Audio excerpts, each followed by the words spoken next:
Hello. Hello. আমি হেঁটে এসে বসলাম, ইনি এলেন, গুড বয় যে, তাই তো?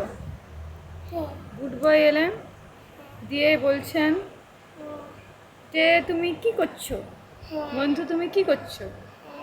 আমি কিছুই না, আমি এখন ফেসবুকে রিল বানাচ্ছি, ইউটিউবে রিলটা দেবো, তারপরে তোমাকে কার্টুন দেখাবো একটু, তাই তো? তারপর কিন্তু আমার শুভ ভাই আসবে, আমার শিক্ষক আসবেন, এখানে খাওয়াবে আজকে, জানো তো? হ্যাঁ, গোপাল দাদা সেও আসবে। কখন? সে এখন ঘুম থেকেই উঠেনি। এই কি আমাদের যে 6:20 ক্লাস আছে, তাই সারা রাত ঘুম নেই, প্র্যাকটিক্যাল খাতা যদি ছুঁড়ে ফেলে দেয়, তবে তাকেই মিস করি। কালকে যে খাওয়া হচ্ছিল, কোথায় খাওয়া হচ্ছিল? কালকে যে খাওয়া ছিল না, হুম, কালকে খাওয়া হচ্ছিল দিয়ে কালে আসছে, মেলা মেলা সারাদিন হচ্ছে। সারাদিন মেলা হচ্ছে, বোঝা গেল। আজকে খেতে যাবে তো আমাদের সাথে? আমাদের সাথে যাবে? শুভ ভাইরা আসবে, আমার শিক্ষক আসবে, তার দুটো ভাই আসবে, দিদি আসবে, অনেকে আসবে, বুঝলে? এদিকে তাকাও। তারপরে যাই হোক, আমার এতটা সুস্থ হওয়ার একটাই কারণ, জানতাম না, প্রচুর মানে ভেবেছিলাম আমি খেতে পাবো না, সিরিয়াসলি।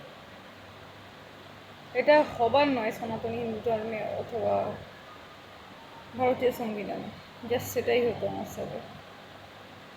ধন্যবাদ, ঠাম্মিকে ধন্যবাদ দাও, আমি বেঁচে আছি। ধন্যবাদ। ধন্যবাদ। থাকমি আমি ঠাকুমা, তোমায় ধন্যবাদ আমার বন্ধুটাকে বাঁচিয়ে রাখার জন্য।